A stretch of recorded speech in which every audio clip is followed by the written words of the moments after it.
오늘 우리 계시는 하나님의 말씀은 에베소서 4장 1절부터 6절까지 말씀입니다. 제가 가진 성경 신약성경 313페이지 에베소서 4장 1절부터 6절까지 말씀입니다. 말씀을 봉독할 때에 살아계신 우리 하나님의 음성으로 들으시기 바랍니다. 그러므로 주 안에서 갇힌 내가 너희를 권하노니 너희가 부르심을 받은 일에 합당하게 행하여 모든 겸손과 온유로 하고 오래 참음으로 사랑 가운데서 서로 용납하고 평안에 매는 줄로 성령이 하나 되게 하신 것을 힘써 지키라. 몸이 하나요 성령도 한 분이시니 이와 같이 너희가 부르심의 한 소망 안에서 부르심을 받았느니라. 주도 한 분이시요 믿음도 하나요 세례도 하나요 하나님도 한 분이시니 곧 만유의 아버지시라. 만유 위에 계시고 만유를 통일하시고 만유 가운데 계시도다. 아멘. 샬롬, 샬롬. 네, 우리 주변 분들 한 번 더 축복의 인사를 나눕니다. 하나님께서 우리를 사랑하십니다.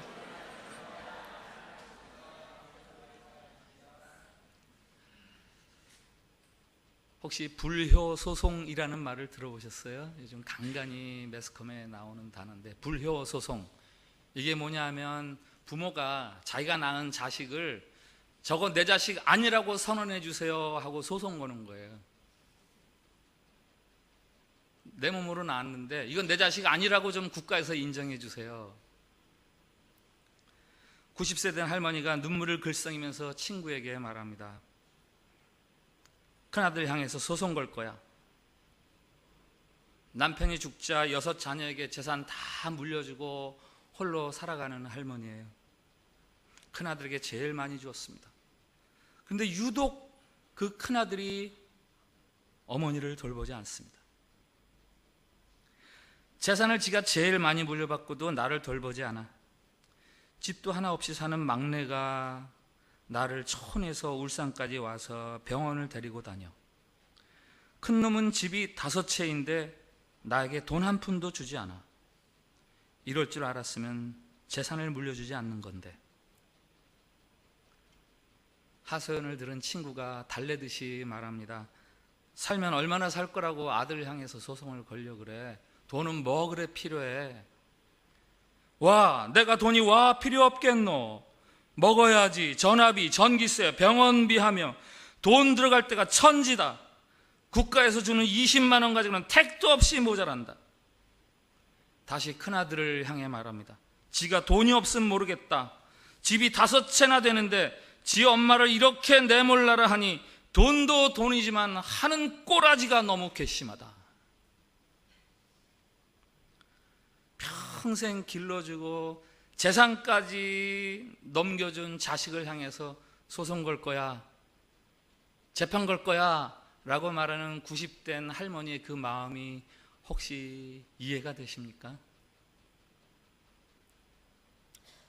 자식이 도무지 이해가 안 되는 거예요. 어떻게 저럴 수가 있나?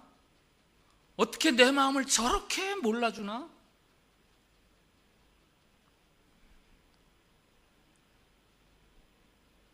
혹시 하나님이 소송 걸고 싶어 하시는 신자는 없을까요? 늘 아버지라고 부르긴 합니다.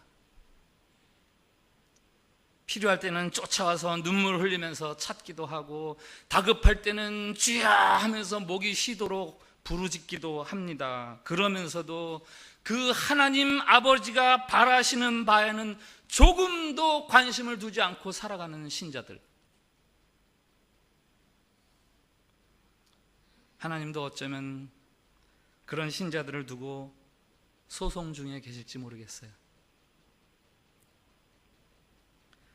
오늘 설교 제목은 힘써 지킬 마땅한 일입니다. 힘써 지킬 마땅한 일. 신자로서 이건 당연히 그렇게 해야 되는 거다라는 이야기예요. 한번 따라해 주세요. 힘써 지킬 마땅한 일.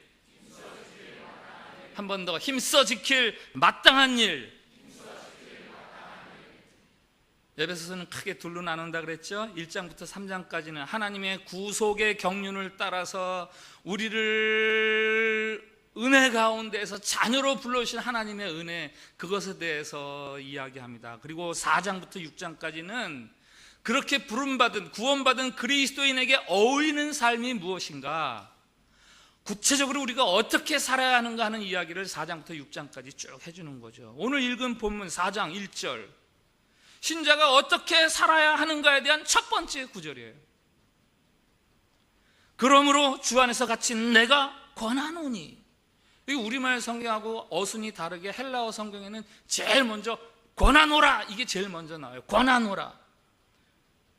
이 말이 약한 의미로는 간청한다, 요구한다, 혹은 애걸한다, 이런 의미가 있고요. 좀 강력한 의미로 촉구한다, 이런 의미가 있어요. 촉구한다. 뭐 애걸이든 촉구든 첫 마디가 권한다. 그러므로 내가 옥에 갇힌 내가. 혹시 부모님으로부터 이런 말을 들었다고 가정해 보세요. 내가 병중에 누웠으니까 하는 말인데, 내가 병중에 누웠으니까 하는 말인데, 이런 말을 들으면 어떤 생각이 드세요? 야, 이 말은 꼭 하고 싶으신 말씀인가 보다. 여긴 좀 절실함이 들어있는 말씀인가 보다. 나 병석에 누워서 하는 말이야, 내가 옥에 갇혀서 지금 하는 말이야. 똑같은 이야기예요. 이 말에 간절함과 무게감이 실려 있습니다. 뭐라고 말을 하는 겁니까? 부르심을 받은 일에 합당하게 행해라. 부르심 받은 일에 합당하게 행해. 옥에 갇혀서 내가 하는 이야기야. 1장부터 3장까지 은혜로 얻은 구원을 누리는 성도들이여, 이제는 은혜 받은 자답게 살아. 창세전부터 사랑을 입고 영광스러움을 누리는 성도들이여, 교회여, 거기에 걸맞는 마땅한 삶이 있어. 그 삶을 살아 좀. 그 마땅한 삶에 대한 권면이고 애걸이고 촉구예요. 그게 오늘 본문이에요.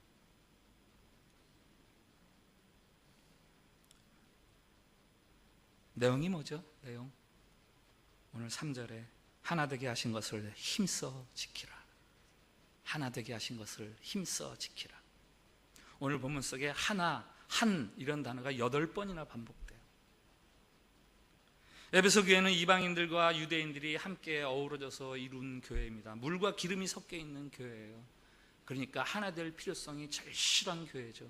그래서 강조하는 것이긴 합니다만은 이게 어디 에베소 교회 이야기뿐입니까? 모든 교회가 마찬가지죠. 교회는 무엇보다 그리스도 안에서 하나됨을 힘써 이루어야 됩니다. 에베소서 2장에서 말합니다. 그리스도가 우리를 위해서 서로 다른 우리를 하나 되게 해주셨다. 하나로 연결해 주셨다. 밖에 있던 자들을 안으로 들여주셨다. 멀리 있던 자들을 가까이 불러주셨다. 그리스도가 모퉁이 돌이 되셔서 우리를 서로 연결해 주셨다. 2장 21절 22절 한번 같이 읽어보겠습니다. 시작. 그 안에서 건물마다 서로 연결하여 주 안에서 성전이 되어가고 너희도 성령 안에서 하나님이 거하실 처소가 되기 위하여 그리스도 예수 안에서 함께 지어져 가느니라. 아멘. 이 건물마다 면이 다 다르잖아요. 방향이 다 다르잖아요. 그때 그리스도가 모퉁이 돌이 돼서 우리를 다 연결해서 하나가 되도록, 함께 자라나도록 그렇게 해주신다라는 이야기입니다. 이미 우리가 하나로 연결되었으니 그 하나 되어감을 지켜라. 어떻게 지키라? 힘써 지키라. 무슨 이야기예요? 힘쓰지 않으면 하나 되기 힘들어요. 하나 되는 건 힘써야 돼요. 가만히 내 하고 싶은 대로 가만히 혹은 내 하고 싶은 대로 하면요, 하나 될 수 없어요. 그게 우리의 본성이에요. 하나 되려면 힘써야 돼요. 노력해야 돼요.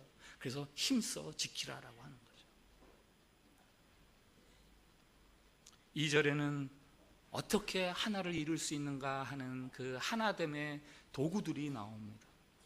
모든 겸손과 온유로 하고 오래 참음으로 사랑 가운데서 서로 용납하고. 모든 겸손과 온유로. 겸손, 온유 이 두 단어는요, 성경에서 이렇게 짝을 이루면서 자주 사용되는 단어예요. 겸손과 온유. 예수님 말씀하시잖아요. 나는 마음이 온유하고 겸손하다. 오늘 에베소서에도 모든 겸손과 온유로. 골로새 3장에도 이런 말씀이 있어요. 너희는 하나님이 택하사 거룩하고 사랑받는 자처럼 겸손과 온유와 오래 참음으로 옷을 덧입고. 겸손과 온유. 겸손이란 헬라 말로요, 그 뜻이 마음을 짓누르다 이런 뜻이에요. 마음을 짓누르다. 하나님과 사람 앞에서 자기 마음을 짓눌러서 낮추는 거예요. 이게 겸손이에요.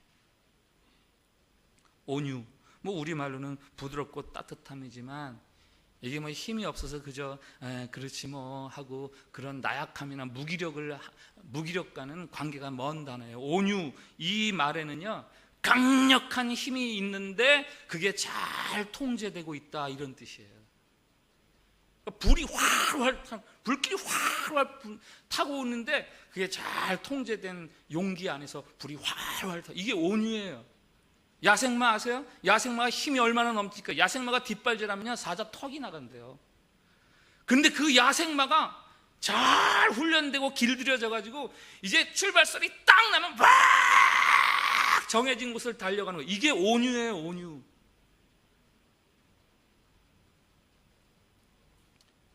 힘과 에너지가 넘치지만 정해진 틀 안에서 그것을 잘 관리하며 발휘하는 것. 신약에서 예수님이 그러시잖아요. 나는 온유하고 겸손하니. 신약의 대표적인 온유하신 분은 예수님이죠. 구약에서는 모세죠, 모세. 민수기 12장에 하나님께서 모세를 두고 이렇게 말씀하십니다. 이 사람 모세는 온유함이 지면의 모든 사람보다 더하니라.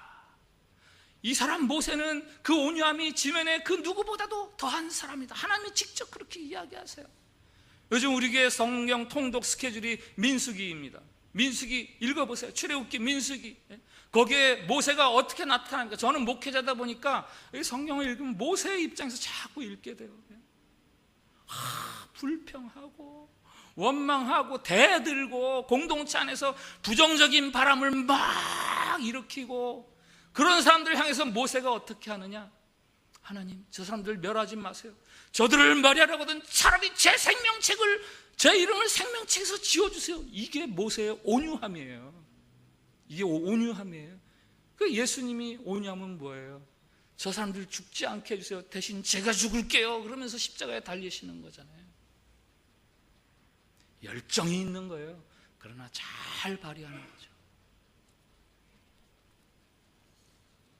성경은 그것을 온유라고 합니다.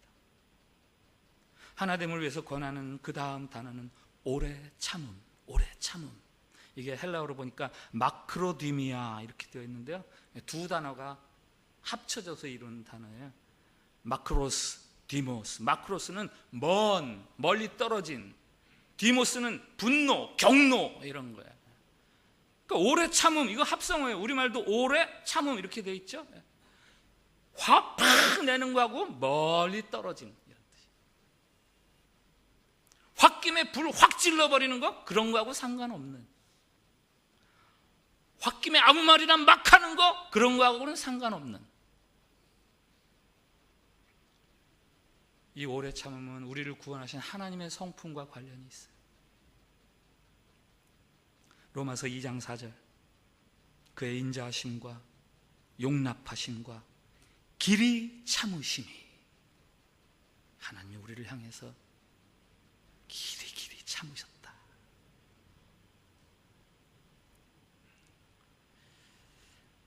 인터넷에서 글을 읽고 제 블로그에 재인용한 글이 있습니다. 너무 길어서 조금 요약을 해서 소개를 드릴 거예요. 들어보셨을 겁니다. 출발 신호가 떨어져 앞차가 서 있어도 클렉션을 누르지 말고 3초만 기다려주자. 그 사람의 인생의 중요한 기로에서 갈등하고 있는지도 모른다. 내 차 앞으로 끼어드는 차가 있으면 3초만 서서 기다리자. 그 사람 아내가 정말 아플지도 모른다. 정말 화가 나서 참을 수 없을 때라도 3초만 고개를 들어 하늘을 보자. 내가 화내는 일이 보잘것없지는 않은지. 죄 짓고 감옥 가는 사람들 볼 때 욕하기 전에 3초만 생각하자. 내가 그 사람의 환경이었다면 나는 어떻게 되었을까? 아내가 화가 나서 소나기처럼 퍼부어도 3초만 미소 짓고 들어주자. 그녀가 저녁엔 넉넉한 웃음으로 한 잔 술을 부어줄지 모른다.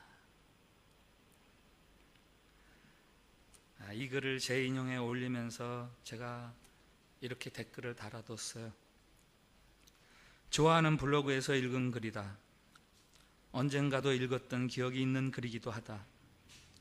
근데 괜히 오늘은 이 글이 마음을 찌른다. 그렇게 살지 못했기 때문이다. 눈물이 난다. 난 말로만 살았던 것 같다. 가련한 제 삶을 위해 3초만 기도해 주세요. 제가 이렇게 댓글을 붙인 이유가 있어요. 그날 제가 화를 폭발시켰거든요. 화낼 이유가 있었죠. 화가 난다고 팍 폭발시켰어요. 그러고 나니까 제 마음도 안 좋죠. 화내는 사람들요, 제일 힘든 사람 화내는 사람들이에요. 좀 지나면 막 자기가 너무 힘들어요. 비참해지죠. 성경 말씀도 생각나서 분을 내어도 죄를 짓지 말며 해가 지도록 분을 품지 말고 마귀에게 틈을 주지 말라. 내가 화난다고 또 내가 실수했네. 마귀에게 틈을 주었네. 그러다가 이 글을 읽으니까 그렇게 눈물이 나는 거예요. 맞아, 내 조금만 더 참았어야 되는데. 회개하는 마음으로 부끄럽고 참담한 심정으로 남긴 글이죠. 여러분, 하나 되려면요 오래 참아야 돼요. 공동체 안에서 내 기분 내키는 대로 행동하지 마세요. 교회 안에서 내가 하고 싶은 말이라고 다 마음대로 하지 마세요. 하나 되려면 그렇게 해야 돼요.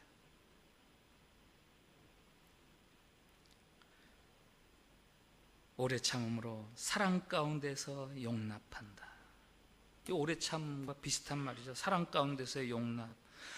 이게 뭐냐면 다른 사람을 있는 그대로 받아들이라라는 거예요. 그게 사랑 가운데 용납이죠. 너 변해야 내가 받아줄 거야, 그런 게 아니라 지금 네 모습 그대로 내가 같이 해줄게. 손가락들의 자랑 아시죠? 엄지는 뭘 자랑해요? 내가 최고지. 검지는 중요한 거 포인트 할 다 나를 쓰잖아. 내가 제일 중요해. 가운데 손가락은 내가 제일 커, 제일 길어. 약지는 내가 제일 비싸. 반지는 다 내 손가락에 끼거든.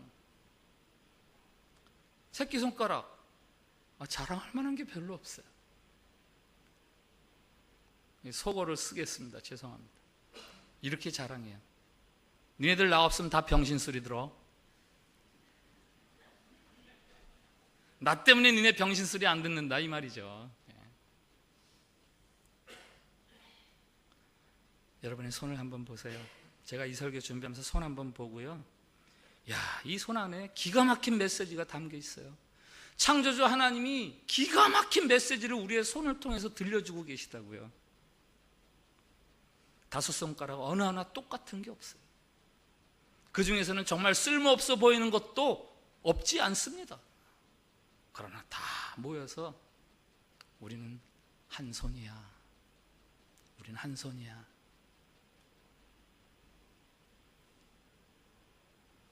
여러분이 손을 보면서 교회를 생각할 수 있어야 돼요.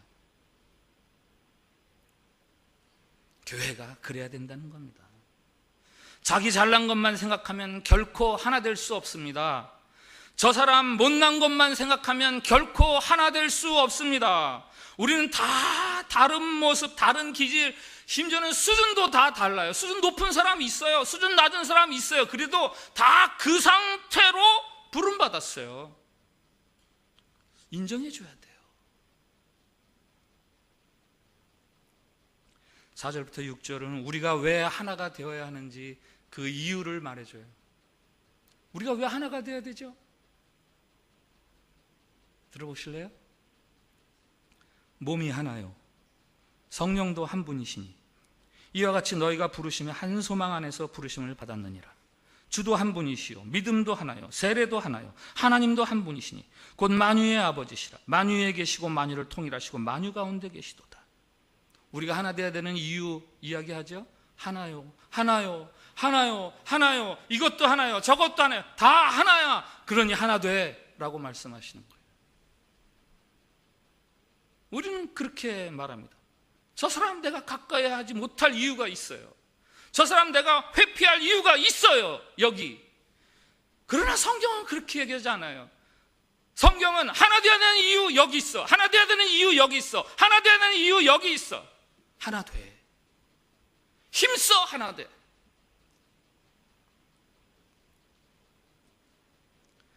성경은, 아니 하나님은 우리가 하나 되어야 되는 이유밖에 얘기 안 합니다. 하나 되지 않아도 되는 이유, 성경은 거기에 대해서 말하지 않아요. 한국교회 장로교가 1950년까지는 하나였어요. 하나. 지금은 한 200개가 넘어요. 한국교회 장로교 교단이. 그 하나였다가 수십 년 하나였다가 1950년도에 둘로 쪼개지는 그 상황을 혹시 알고 계세요? 일제시대 때 신사참배에 참여했던 목회자가 경남노회의 노회장으로 선출되었어요. 그랬더니 일제시대 때 신사참배 거부해서 옥중에서 옥고를 치렀던 목회자들이 뭐 저런 목사가 노회장을 어떻게 할 수 있어? 그러면서 반대해가지고 노회장을 따로 뽑았어요. 1950년 4월 한국 총회가 벌어지는데 경남노회에서 두 대표가 온 거예요. 총대가 두 각각 온 거예요. 그거 가지고 논란이 일어나요. 누가 진짜 총대냐? 그러면서 점점 격화돼 가지고 목사님들하고 장로들하고 막 싸우는 거예요, 서로. 제가 공부하는 한국교회사라는 아주 두꺼운 책인데 거기에 그때 장면을 이렇게 남겨두고 있습니다. 회의장은 일대 격전장으로 변하고 말았다. 결국 경찰이 동원되어 군홧발로 예배당에 진입하여 총을 겨누어 싸움을 중지시키지 않으면 안 되는 지경까지 이르렀다. 경찰 인솔대장은 강대에 올라가 입에 담지 못할 욕설을 총대들에게 퍼부었다. 장로 목사들 모여서 회의하는 자리에 총 들고 경찰이 들어와가지고 야이 하면서 조용히 시켰다는 거예요. 참으로 부끄러운 한국교회의 역사죠. 이렇게 해서 결국 하나였던 장로교가 둘로 갈라졌습니다.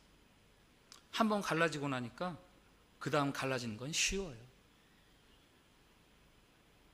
죄는요 처음 저지르는 게 어렵지 그 다음은요 훨씬 쉬워요. 선은 거꾸로예요. 악하고 선하고 차이가 있어요. 선은 할수록 힘들어져요. 악은 범할수록 점점 쉬워져요. 한번 갈라지고 나니까 여차하면 갈라져요. 여차하면 갈라지고 지금 200개가 넘어요.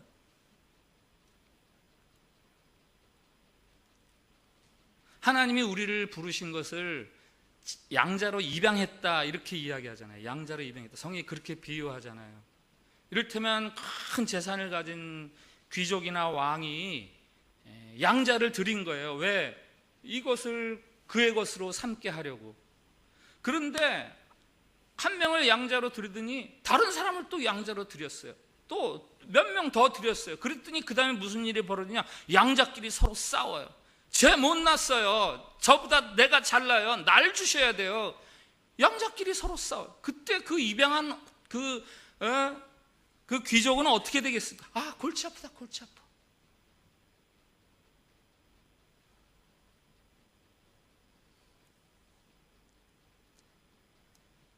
저희 집 큰아이가 중학교 2학년 때 인천에서 서울로 이사한 지 뭐 한 1년쯤 지나서 제가 쓴 글을 소개해 드리겠습니다.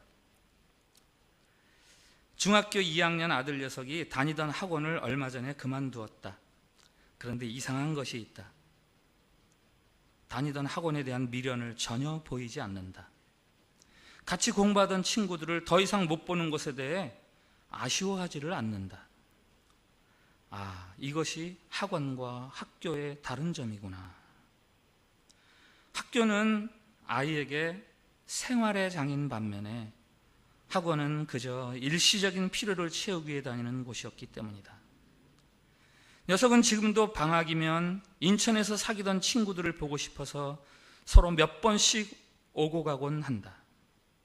옛날 학교 친구들이 보고 싶어 거의 매일 컴퓨터 앞에서 메일을 주고받는다. 학교에서는 다른 아이들과 깊은 관계가 맺어졌기 때문에 헤어진 지 1년이 넘었어도 그렇게 한다.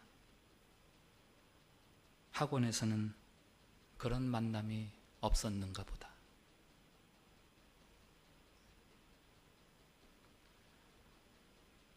여러분, 교회는 학원이 아니에요.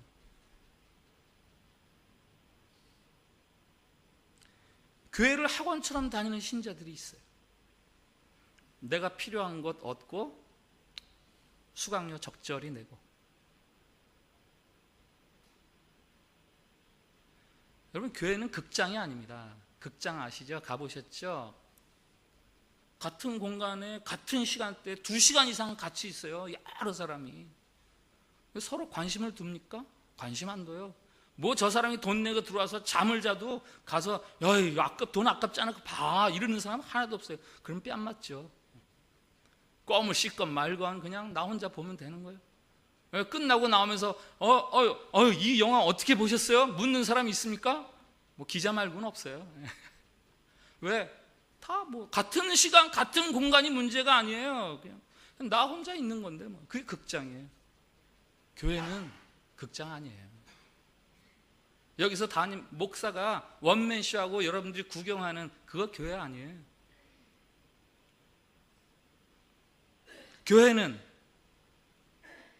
관계 형성의 장이죠. 관계 형성의 장. 서로의 마음을 알아가고 저 사람의 삶의 아픔이 무엇인지 즐거움이 무엇인지 알아가고 함께 부르신 하나님의 부르심의 뜻을 알아 힘을 모아서 그 뜻을 이루려고 함께 격려하고 응원하면서 같이 생활하는 것, 그것이 바로 교회예요.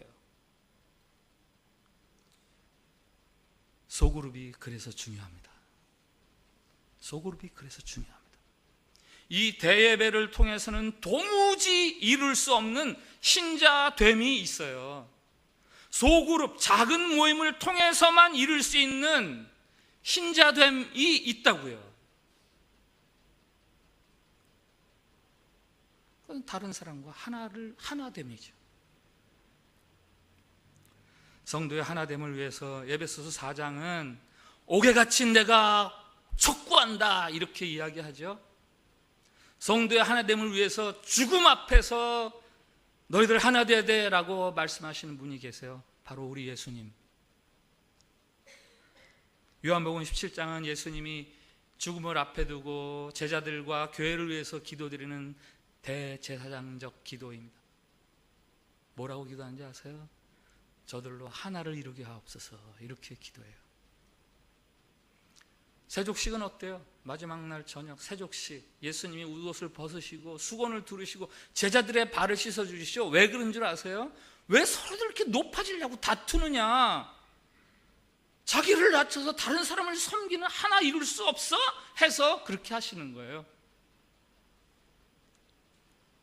성찬식은 어떻습니까? 제자들과 마지막 나누시는 성찬식. 여러분, 신약 성경에서 성찬식에 대해서 제일 먼저 언급하는 책이 어떤 책인지 아세요? 마태복음? 그러면 맨 처음에 나오는 책이니까 마태복음이긴 하지만 아니에요. 틀렸어요. 마태복음은 제일 먼저 쓰인 책이 아니에요. 그럼 마가복음? 아니요. 고린도전서예요. 고린도전서. 고린도전서가 제일 먼저 쓰였거든요. 복음서보다 먼저 쓰였거든요. 고린도전서 11장에서 성찬식에 대해서 이야기해요. 사도 바울이 왜 고린도 교회 성찬식에 대해서 언급하느냐? 고린도 교회 아시잖아요. 파가 나뉘어가지고 서로 반목하고 싸우고 내가 받은 은사가 제일이야 라면서 자기 은사를 자랑하고, 그러니까 사도 바울이 성찬식 얘기하는 거예요. 주님께서 잡히시던 날 저녁에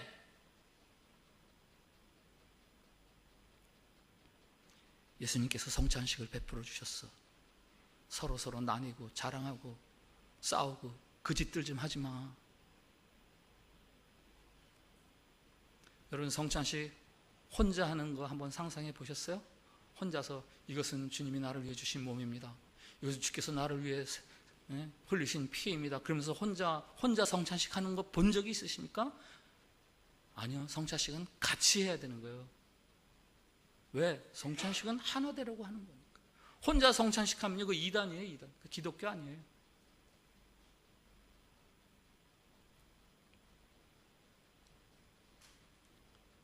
동영상 하나 보겠습니다.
Smarter to travel in groups.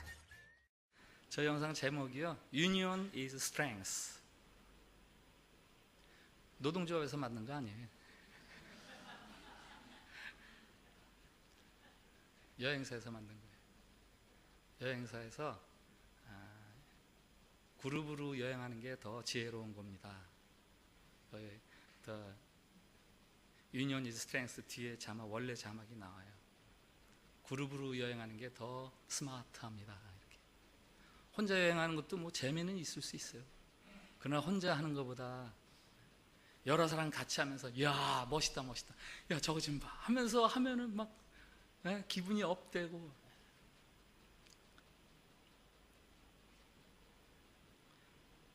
혼자 여행하는 것도 좋지만 함께 여행하면 더 스마트해집니다. 혼자 신앙생활하는 것도 좋지만 함께 신앙생활하면 더 스마트한 신앙생활입니다. 교회 생활, 그거 내가 필요한 거, 내 관심사 채우려고 무슨 백화점이나 학원 다니듯 그렇게 신앙생활 하려고 하지 마세요. 억울한 거예요. 억울한 거. 말씀드렸듯 에베소서 4장부터는 신자가 힘써야 할 마땅한 삶에 대한 이야기예요. 그 첫 번째, 힘써 하나됨을 이루십시오. 교회가 하나 되는 것이야말로 교회로서는 가장 근본적이고 가장 강력한 출발이요 힘입니다. 왜 교회가 하나 돼야 돼요? 하나님이 하나시기 때문에. 성부, 성자, 성령 삼위이시지만 하나의 하나님이시잖아요. 그리고 그 하나님이 죄인들인 우리를 구원하셔서 하나가 되셨잖아요. 그래서 교회는 하나여야만 해요. 한경직 목사님이 한국교회에 유명한 말씀을 남겨주셨어요. 교회는 싸우지만 않으면 부흥합니다. 일어나서 찬양합시다. 아름다운 마음들이 모여서 주의 은혜 나누며 예수님을 따라 사랑해야지. 우리 서로 사랑해.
주님, 신자로서 마땅한 삶을 살게 하옵소서. 다른 사람과 하나됨을 힘써 이루게 하옵소서.